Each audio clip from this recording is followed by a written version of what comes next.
opening I ever had.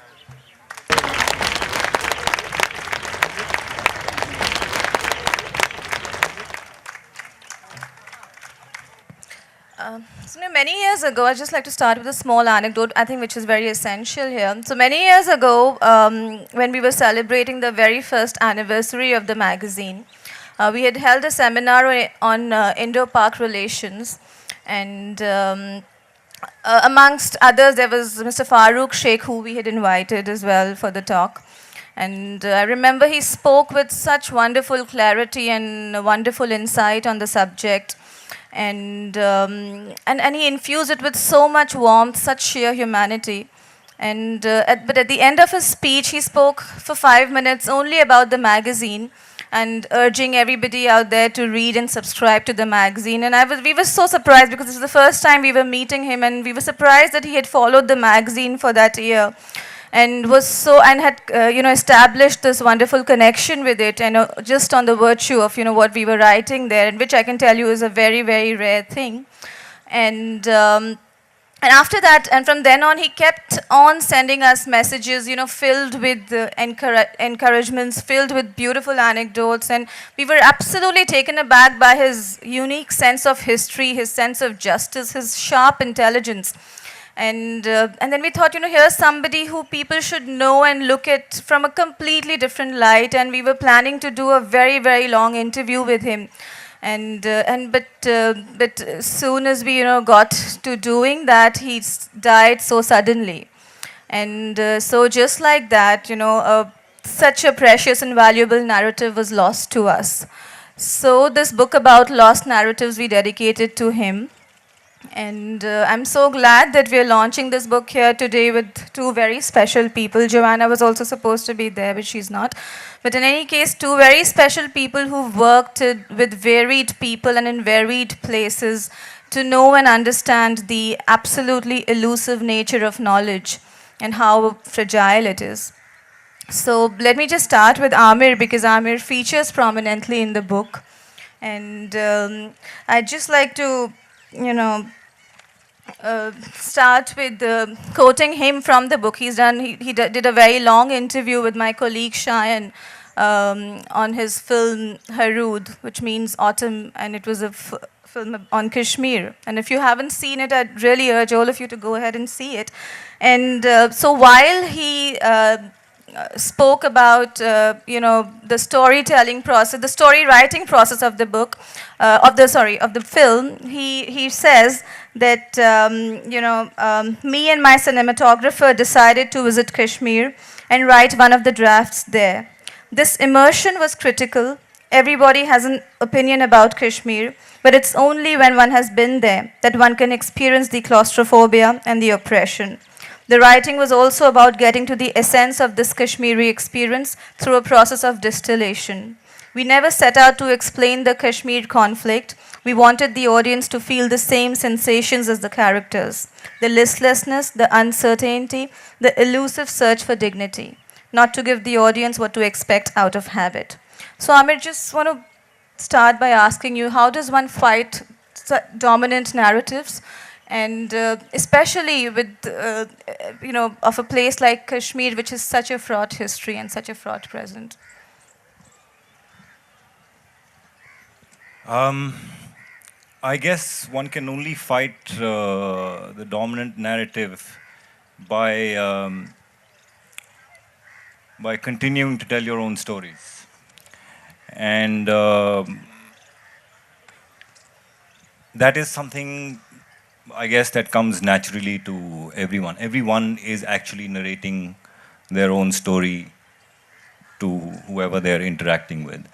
So that is, I guess, the freedom or the power that an individual has, and which can be used in tackling the dominant narrative. As far as my own film was concerned, I guess the motivation again was similar, because having grown up in Kashmir, when I moved, for example, to study in Delhi and then started working there and moved to Bombay, I got the impression that the dominant narrative coming out or prevalent in the rest of the country was of Kashmir being, of course, this beautiful place, and that's where it stopped.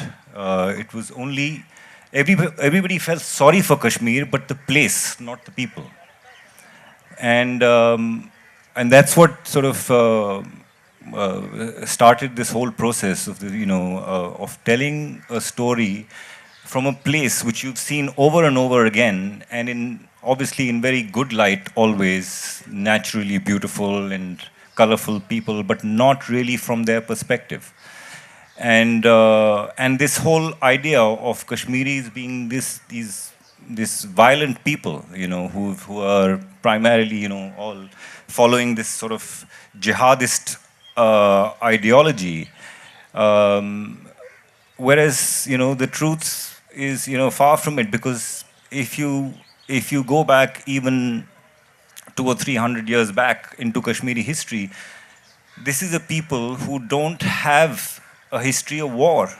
This is not a martial race. So to say these people have suddenly overnight become these savages was obviously false. And we don't have a historical figure that we can look up to and say, oh, this general who won this and that war. In fact, the last known Kashmiri king was actually called to Delhi by the Mughal Emperor Akbar and executed there when he was called for negotiations. And he's buried somewhere in Bihar. So yeah, so this is what. So this is just the idea of telling the story. If you have to repeat it over and over again, that's how you fight it. Just to get Rahul into this, Rahul, I'd read an essay by Umberto Eco, which was called Why an Island is Never Found, in which he says that, an island in its very essence is always la insula perdita, which is a lost island, and always representing a geography which is of the unknown or the little known. And why I specifically ask you this is because in today's times, theoretically, it seems quite ridiculous, in the information age that we stay, that, an island could be lost. But practically, we do know that, and I'm asking you this because you worked so much in Andaman and Nicobar Islands, and I really don't remember when I heard about the Andamans. It was just during the tsunami. We still have a narrative about Northeast. We say that we don't talk about it, but we don't even talk about the Andamans at all. So tell us about your experience working there. What is it that we don't know and why we don't know? Well, Preeta, with your permission, I'd like to just delineate what I think are the broad contours of how I interpret today's topic. I think that narratives are lost or not seen. For a few reasons, and I'm sure we all have. I'm sure you can add to these reasons that I've been thinking about. I think first, certain narratives are not recognized because they are inconvenient. So they don't fall in consonance with a very comfortable generalization we make. For example, the Punjabis are warm, hospitable, strong, sturdy people, and nothing is going to sort of change that unless it happens with a profusion that gradually you're forced to get away from that comfortable position, which is exactly what's happened now. I'm sure some of you might know by now that Punjab is facing the greatest drug abuse crisis in the country, and that the statistics are shocking. The government Department of Social Security Development of Women and Children has said 1 person in 2/3 of all rural households is a drug addict. 75% of all youth are addicted is another statistic that could be disputed. Let's say it's 50%. It's an epidemic. So when will that narrative change of the Punjabi being a strong, sturdy, warm-blooded, etc., etc.? So to change that, this of course is a very grim way to change that narrative. But it takes a long time for us to move out of our comfortable generalizations. The second is, it's comforting. It's comforting to rest on a historical truth. Oh, the Andaman Nicobar Islanders are very, very ecologically friendly. They live off the land, you know. They live simply and they live pure. They preserve their natural resources. Well, here's the story. 2004, the tsunami strikes on Boxing Day. That was the first trip I made. 2 days later, of 23 trips I made in 30 months after that, organizing relief and rehabilitation. At one point in the rehabilitation cycle, the whole talk is of how do we resurrect and rebuild the homes that have been destroyed. These beautiful homes, and obviously all of us dived into it. Personally, with the network I was representing, with a team of architects that flew to Delhi, met the urban development secretary, spoke to the department, spoke about what kind of houses need to be made, sustainable, ecologically sensitive, blah, blah, blah. And at all points of time, we were stymied. At all points of time, we got the feeling that these suggestions were not really taken cognizance of. And we thought it was the government that was stepping in and saying, no, they'll just get these PWD shelters and stuff. Quite the opposite. And I get to know this maybe 6 months later. By then I've become very close to many tribal chiefs, people who also control the administration, not from the government, but from the tribal side, of a cluster of villages and islands. And you know, we're visiting this one island, and I'm talking to this gentleman, and I'm saying, problem क्या है? ये जो हमने जो designs दिए हैं, हमने नहीं, बहुत से संस्थान ने डिज़ाइंस दिए हैं, ये गवर्नमेंट पास क्यों नहीं कर रही है? अच्छा, पूरा डिज़ाइन तो नहीं, तो शायद at least half part of the design, the fact that you can't use steel and you shouldn't be using cement here, how will you sustain? And so the tribal captains went into a bit of a huddle and laughed about something, and one of them came back and said, we'll tell you something, but promise not to tell anyone. So of course I'm breaking that promise here. And they said, look, for years we've been completely ignored by the mainland. Now with the tsunami, we have the country's attention on us. We've been told that they will build any house they want for us. These two hits that we live in Nicobar, that we can make anytime. Give us a chance. Let us have one of those houses you see in those paint advertisements, you know, those sort of cement and windows. And I said, really? And they said, yeah. Let's, in 2 years time, Rahul साहब देखो, ये टूट जाएगा, इसकी मरम्मत नहीं होगी, तो क्या हुआ? 2 साल के लिए तो हम ऐसे जिएंगे ना? So it was a complete reverse of what you would expect tribal captains to say out there. And so, you know, I think that second reason of the fact that it's very, very, what's the word? It's comfortable for us to stay safe in some assumptions about people. The third one I want to talk about, Preeta, is that some stories are deemed not to be important enough, and we know all about that. There's so many stories from parts of India that just don't never make it because they're not deemed to be important enough. The narrative about the poorest villages in this country, for example, is the fact that there is no electricity, there is no drinking water, there is no sanitation, there are no hospitals, dispensaries. That's something that all of us know. But I sat there in one of these villages for about 8 hours. You know, my uncle used to be the chairperson of NABARD, and he said, if you have to donate solar lamps, go to this one particular district, Vidarbh, near Nagpur. He said some of the poorest villages in the country are there. So I was sitting there, you know, with 65 solar lamps that I was donating, and there is no village. You walk in there and say, where is the village?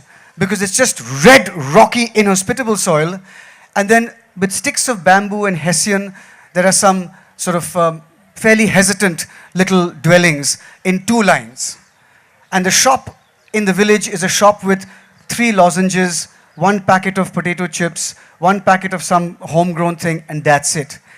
And there is there's 1 borewell, the other borewell broke in 63, hasn't been repaired since, no electricity, and what they grow is the size of this stage. They grow some dal which is eaten up by the animals. So I'm sitting after having had lunch, which was 1 bhakri, which I wondered how they had made. I mean, where they had got it from. She cooked it for me, one of the ladies in the village, and some dal. And I'm sitting there and I'm thinking, this is the narrative that we all know. This is that dark tunnel, the bottom 100 million people who are destined to be confined, just to be forgotten. And I said, you know, they will just die, perish. And then at about 6 o'clock in the evening, when these solar lamps came on for the first time in their lives, and they had light, they sat and they wondered what to do with their time because they couldn't afford kerosene for lamps. So they sat around, and then one of the women began to sing. Nobody told her, "Acha, aap kuch gana jante ho, please gao." Nobody said a thing. She just began to sing, tuneless, not decipherable, in a language I didn't understand. And she just began to sing, and 3 or 4 others joined in. And as they began to sing, I was saying, why are they happy? They said, because they can make fresh food now, for the second time in the day. And then one of them idly began to oil and plait her daughter's hair. And so the singing was going on, and a few of them were oiling and plaiting their daughter's hair. And that's when I realized that this is not what we hear. That they will not go gently into that night. You can do what you want. No water, no electricity, no food, no nothing. And they will still have the emotional nourishment within their souls to sing a song, to plait their daughter's hair. And in that tensile spirit, I learned something. That dominant narrative was just, we couldn't hear anything else because that was the thing that crowded everything else out. And the last example I'd like to give out of all the experiences I've had is, and some stories, and this is Bombay, are just drowned out by the noise. There's too much noise around, you don't hear it. If it ever comes out, you don't hear it. So there's Zubin Mehta, who has a foundation named after his father, Melli Mehta Music Foundation. And I've worked with them. And I didn't know, I don't know whether any of you know, that there are slum children in Bombay learning Western classical music on the violin. And they made a trip to Japan. And they played with Japanese. A violin cost $3 million. The bow of a violin cost between $750,000 to $1 million. And these kids have been giving the violin, and they're playing Western classical music. It doesn't fit comfortably. There are many problems in that image. But it exists. It's there. And so these kids are in Japan, and they're playing with Japanese violinists. And it's a moment to actually consider and say, that makes the tapestry of what we are. So it's these 4 examples and the 4 reasons why I believe that we don't ever, this is why our stories get lost in transition. Right. So Sorry, Rahul it's gave a long answer. He gave us some wonderful, thoughts on how narratives are lost, and I have a couple of other ways, in which I would want Rahul's and Amir's thoughts, in which we feel that narratives could be lost. But before that, I also want Amir to, share some of his experiences and some of the truths which might be uncomfortable for all of us sitting out here about Kashmir, but I would want you to share them with us today. Oh yeah, I mean, as far as narratives being lost is concerned, there are a lot of narratives which are there, but are sort of, like Rahul said, are sort of drowned out. But there are also narratives that are pushed out by design. And again, coming back to my experience and Kashmir, and specifically Kashmir, for example, because it's uncomfortable, and because the state is such a dominant force in Kashmir that even in a functioning democracy like India, where your news media is supposed to be independent, when it comes to Kashmir, the narrative that comes out of Kashmir that you listen to is so filtered and so manipulated. And I'll give you a very concrete example. In 2010, when the street protests were happening in Kashmir, in which about more than 100 people died, most of them were teenagers, or the youngest one was a 9-year-old boy. In the midst of those protests, which lasted about 4 months, the whole summer, one day, this whole idea of these stone pelters being sponsored, basically being paid goons, came up, and then was actually bandied about in every news channel. And the top anchor from each channel at the same time, at prime time news, was actually coming up with this whole news, which was normally they just boast about the fact that this is an exclusive, but everyone had the same news. And the news was a clip of a phone conversation between two middle-aged Kashmiri men. And the translation, I don't know who did the translation, was completely the opposite, and was it was like they had deciphered some kind of a code, because this was just two middle-aged Kashmiri men, and this is I'm going to translate it for you because I remember it so clearly. One guy is telling the other one, "So what's happening in your neighborhood?" "Ah, the same old, same old. Some people throwing stones." "Really?" "Oh, yeah, but what do you have to worry about? You're a government servant. You get your salary. What are you cribbing about?" This is the conversation.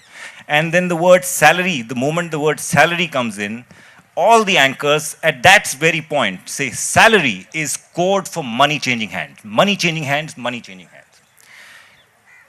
This was prime time news, independent media giving you a picture of what was happening. Whereas the fact was that even the separatist leaders had no control over these protests. That supposedly the most hardcore, the most, stubborn of them all, Saeed Shah Gilani, was shouted out when he tried to address the public and uttered the word Pakistan in that speech, and he was shouted out. He was removed from the stage. It was so spontaneous.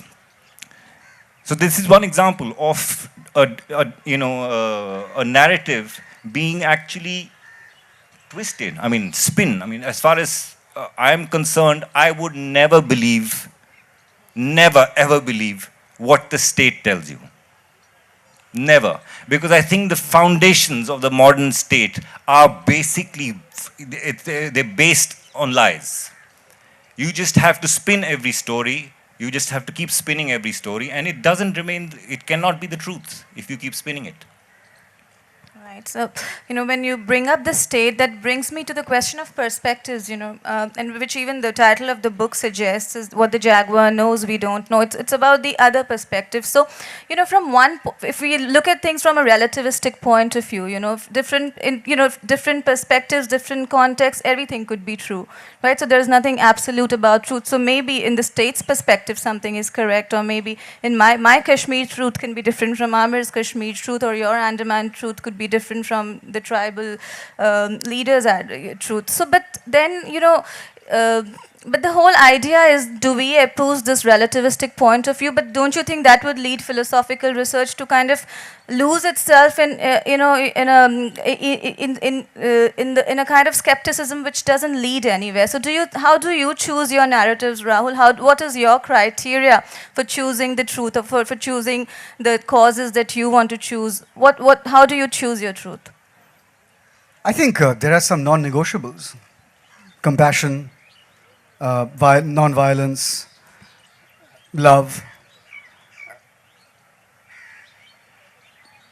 the ability to evolve to a more happy and peaceful place. I think these are non-negotiables. I mean, if something goes against, I never found it difficult. The rest, I don't bother about the rest of the stuff. You can make love backwards, forwards. What is it? I mean, really, the rest is just noise. I've never had a problem. I mean, of course, never say never, but at the really fundamental issues, and I'm happy to change those stands. As I said, it's a daily process to examine who you are, and if you've changed, accept it. That in itself is very humiliating, perhaps, to yourself, that, oh, I stood for this, I don't. But if you don't do that, there's just no point. There really is no point. Amir, would you like to add something to that? No, not really. All right, fine. So let me just, let's look at, another thing that I wanted Joanna to answer, but I could ask both of you this, and because Amir was also speaking about, how his film was shot on celluloid, and it would perhaps be the last film that he would be shooting on celluloid. I wanted to ask this to Joanna because she had written about working in an office which was so antiquated. It had no computers, it only had typewriters, and everything was recorded in physical files and folders. But that may seem very impractical. But looking at the romp of technology, the information highway that we're talking about, that every 6 months technology changes. We had video cassettes, and then we had CDs, and then we had DVDs, and now there is Blu-ray discs, and no more, I don't know what, so on and so forth. And with each step, we lose so much material, because I can no longer play films which were available on video cassette, and they're no longer available on CDs or DVDs. So all of us have, lost our personal archives many times over, every 6 months maybe. So that is also a loss of narrative, and I'd like you to share some thoughts. Amir, if you could start with, your experience with your film, and then this loss of information because of technology. Yes, with the change of technology, I mean, it is since my film was shot on celluloid and I have a 235 prints, this idea of just this thing decaying in front of my eyes, because especially in India, film preservation is the last thing on anybody's mind. So this very real fear of this, print actually catching fungus, just because to preserve it you need to have like a facility with temperature control and stuff like that. And at the same time, I got a film festival in Japan, in Fukuoka, who paid for a fresh print and actually asked for my film to be preserved in Japan. So this,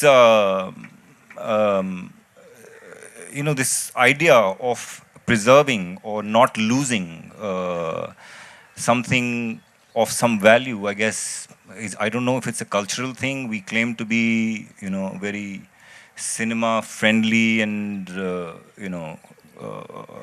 people, and influenced by cinema so much, but it just doesn't seem to translate when it comes to this sort of preservation. And this change of technology, for me, more than the loss of narrative, because I was just thinking about when you were talking about it, while this change has happened, a couple of friends of mine have actually revived an old storytelling art form of Dastan Goi at the same time. So, there is some hope. I mean, at the end of the day, yes, there is new technology coming in, which is probably making more and more. My only problem with the death of film and digital coming in is with the aesthetic.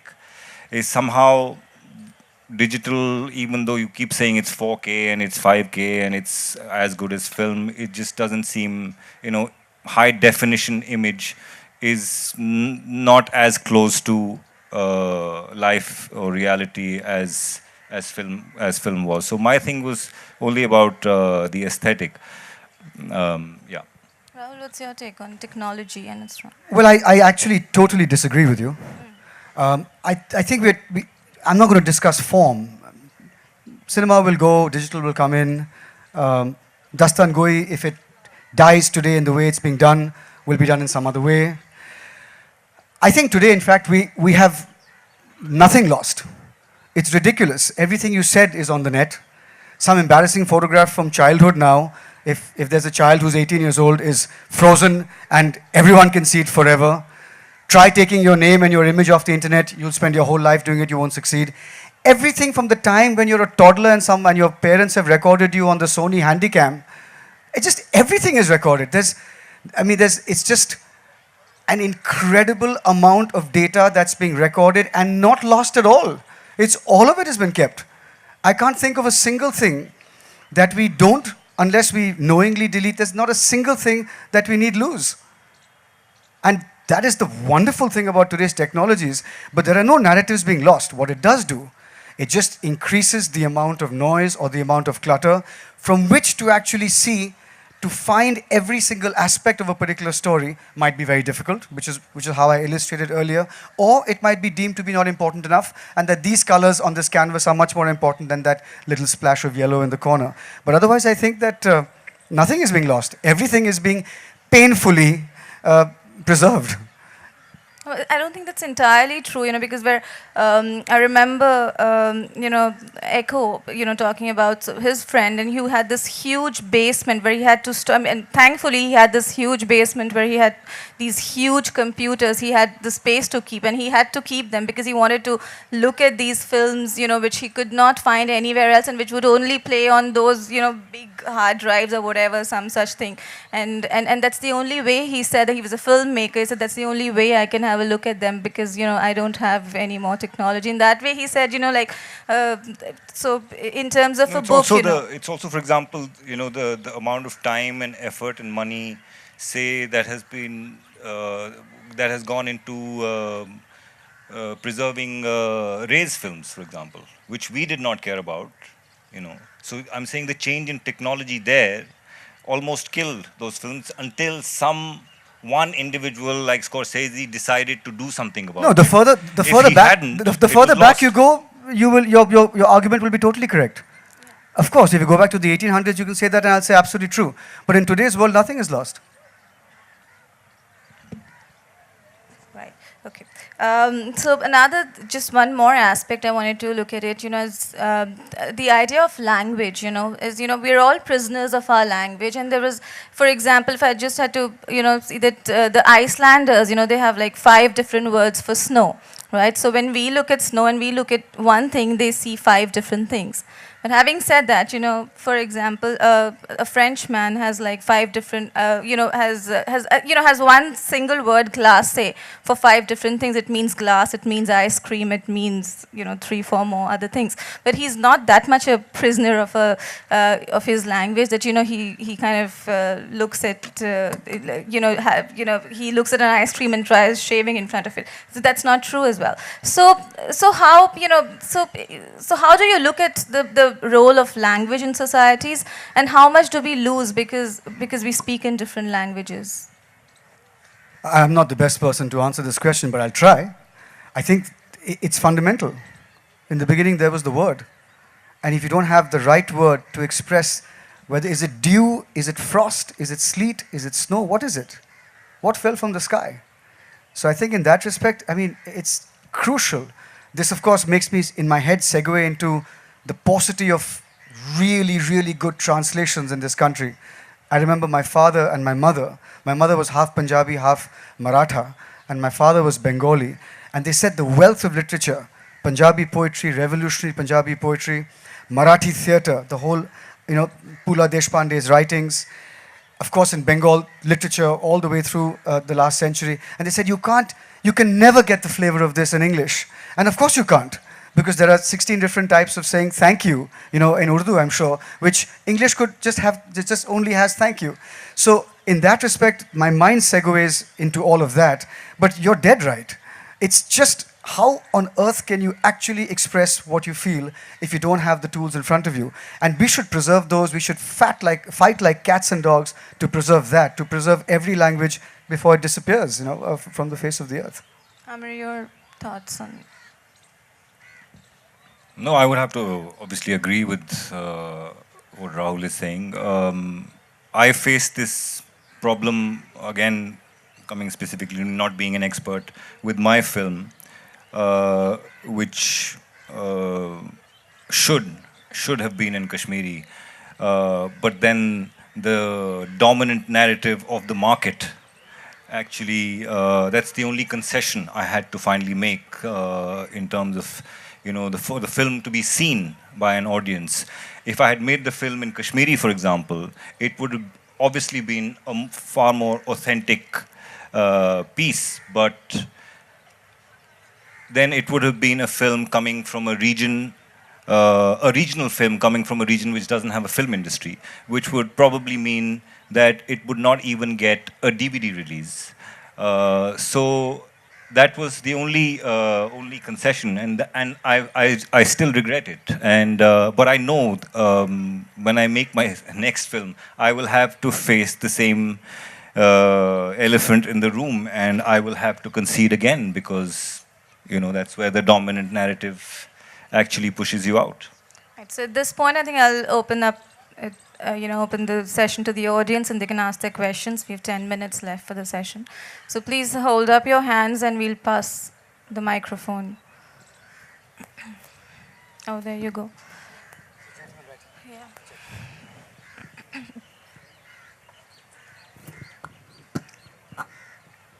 Sir, we all know that narratives are lost, but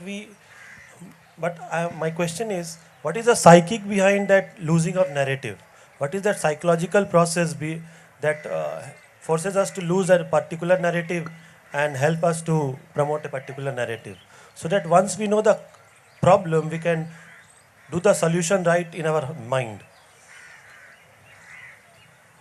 What is the psychic behind losing that narrative? Well, actually, I answered that when I started. Yeah. I gave the 4 reasons that I think narratives are lost. So I'm sure it's being recorded, so you can have a look. Nothing is lost today. My answer will be brilliantly played back to you in 2K definition from those cameras out there. I did go through that. I'm not going to bore the others with that. But if Amir has something new to add, then please. Okay, there's somebody at the back. Just...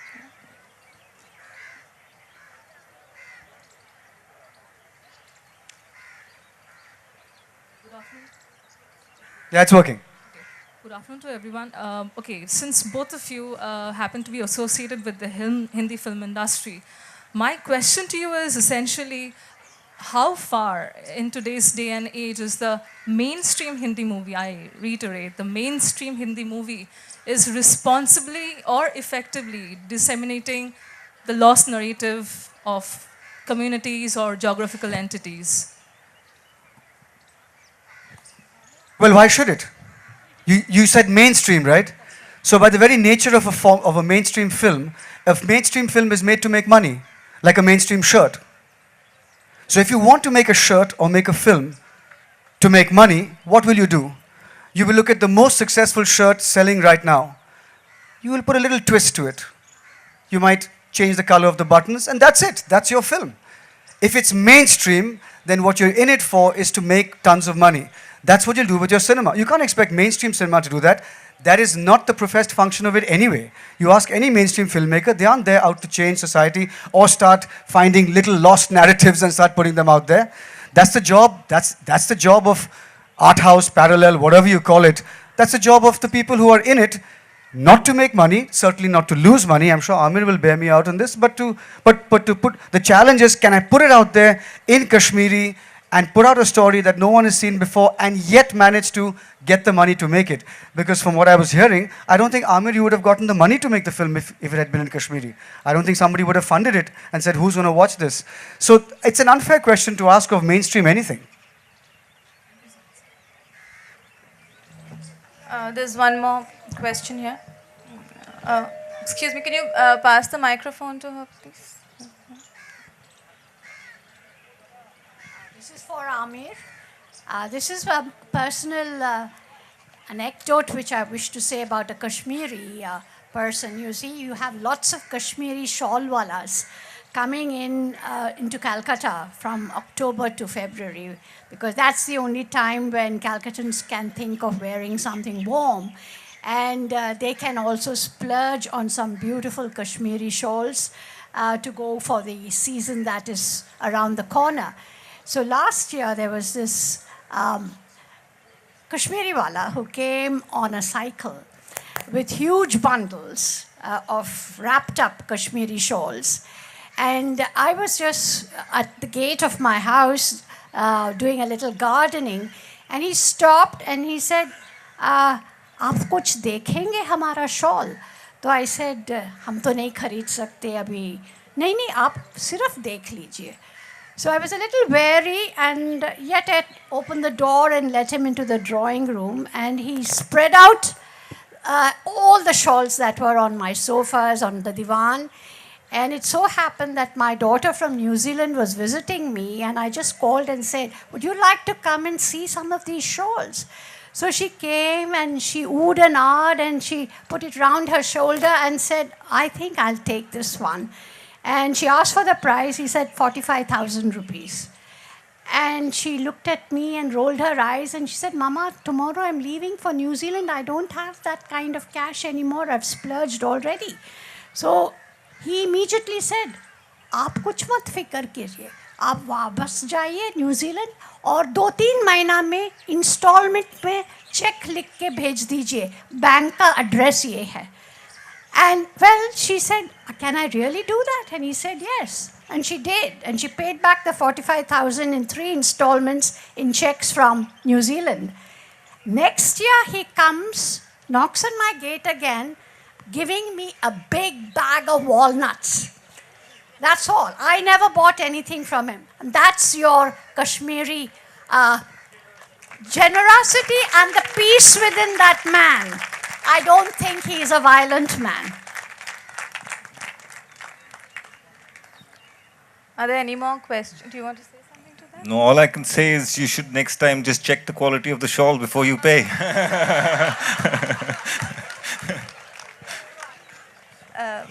Okay. This one is for Amir. The question is that last year I had attended an acting workshop and I had met a very, very kind and generous Kashmiri co-participant. And in that particular issue, he, while we were just talking, he did discuss the issue of stone pelting and he did open up. But it appears that even he didn't want to go back to Kashmir. It had become a very dark place for him. Can you throw some light on what you feel Kashmir is right now? Oh, it's a very... it'll be a long answer, but I'll try and say it as briefly as possible. Of course, it is... I don't know how old your friend was, but... He was around 30. Okay. For example, my generation who was there before sort of the conflict began and post that. For me, it was very difficult to go back to Kashmir, especially, or coming to Delhi also was difficult because I had this whole...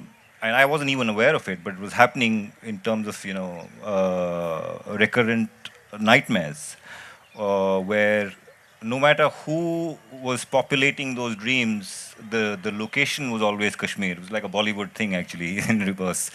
So, yeah, I mean, it's... and for me, whenever I went back, while I was studying in Delhi, when I went back to Kashmir, it was almost unrecognizable for me. And very, very oppressive. I couldn't last more than a week and I wouldn't go out and meet anyone. I would stay at home and I would finally exit. So it was, the mistrust and oppression. And oppression was so palpable. And it still is. I mean, it sort of erupts every now and then. It seems like everything is fine, but underneath the surface, it is still bubbling. It is still bubbling, and you saw that during something like a natural calamity like floods. I mean, in Kashmir, if it happens elsewhere, it is a natural calamity, but somehow in Kashmir, it is almost political. What happened in the aftermath of the floods and how, again, the floods and the rescue operations and everything was, again, this whole idea of spin came into being and people trying to take advantage of this natural calamity. So yeah, it remains a dark place in that sense.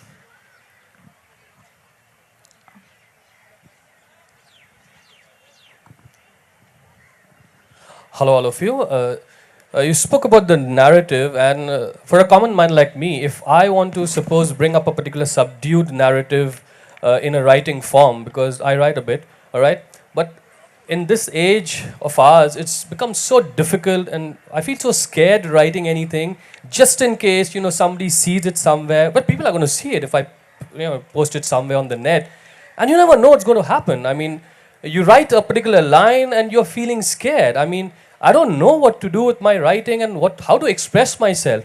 So how do I I've got so many thoughts inside me when I'm wanting to come out, but I'm subduing it. I don't know how long I'm going to do that. And suppose I burst out someday, I know there are going to be people above me.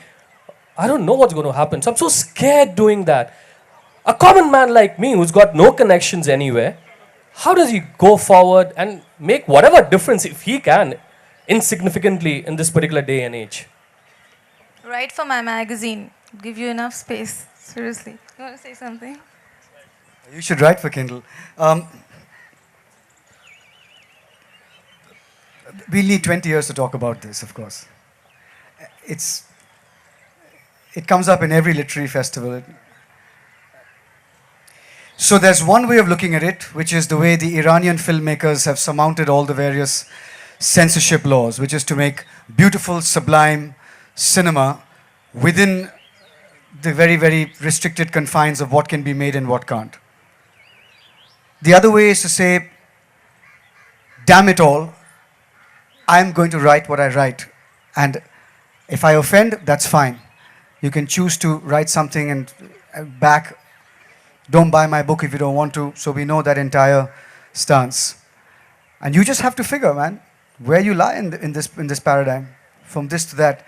No one can tell you what's right and what's wrong. It's impossible. Perhaps you should start by asking yourself why you want to write.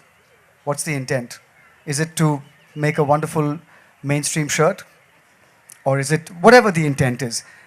If you're not being true to that intent, then don't, I guess. I wouldn't. I would say, what's the point then? I'm sullying something that is so precious to me. But you know, earlier I alluded to a personal moral compass. It's your call. It's entirely your call. In this country, I remember the Jaipur Literature Festival last year. I read out from the Constitution what freedom of speech and expression was written, and there's a word reasonable. And so it's so grey that it puts Bombay's dawn to shame. Thank you, sir. Thank you so much. So are there any more questions? Oh, there was one at the back. Yeah. I'd say write about your fears. Hi. Working? Yeah, okay, great. So this- Rahul talked about getting rid of the noise, right?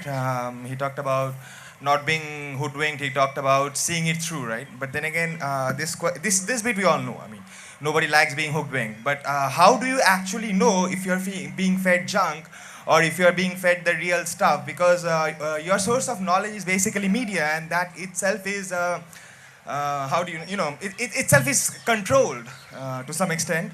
And so how do you know if you're being hoodwinked or if you're not being hoodwinked? So I guess that is precisely the question out here. Well, I mean, just read everything.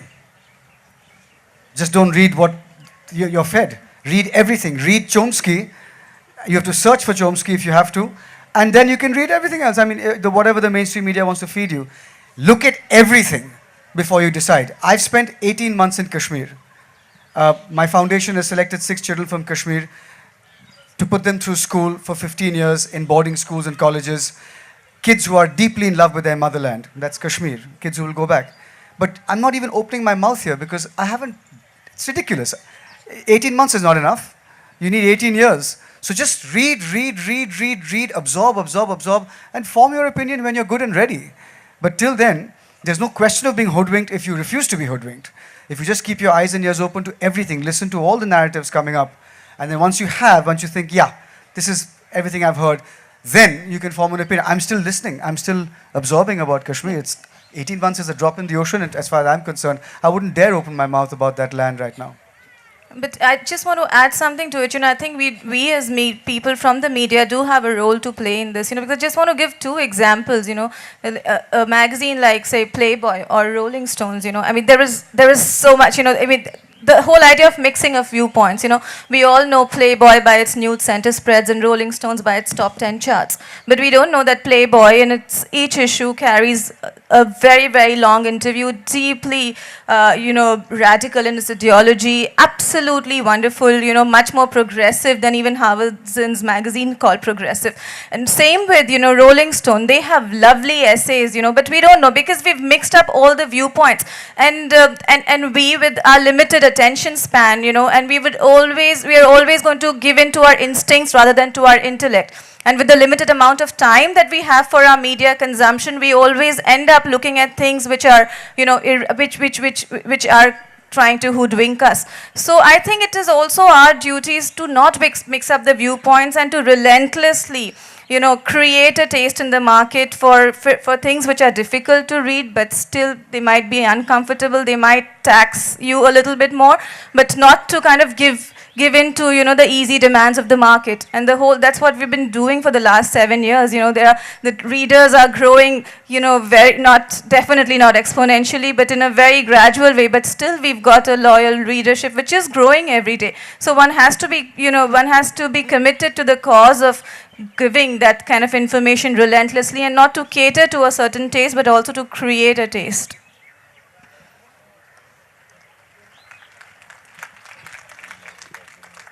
Yeah, all right. I think, so is just one last question. Do we have time for one last question? Is there any other question? She says yes. Oh, okay, there is time for one last question, please. There is no more question, I suppose. All right, so I think there is no more questions. I just want to end with one thing, and one thought is that, you know, as Zizek said, that truth is always partial and accessible to only those who take sides. So I think we all have to take sides, and which brings me to the second dedication. The book is dedicated to Mr. Farooq Sheikh and also to the revolutionary poet Faiz Ahmed Faiz. And, you know, and he has written in his words, you know, this book is also dedicated to the क्लर्कों की अफसरदा जानों के नाम, किर्म खुर्दा दिलों और ज़बानों के नाम, पोस्टमैनों के नाम, तांगे वालों के नाम, रेल वालों के नाम, कारखानों के भूखे जियालों के नाम, पढ़ने वालों के नाम. So these are the narratives that we have selected. So all you readers, I'd ask you to go ahead, and the books are available at the bookstore. So please do buy. Thank you.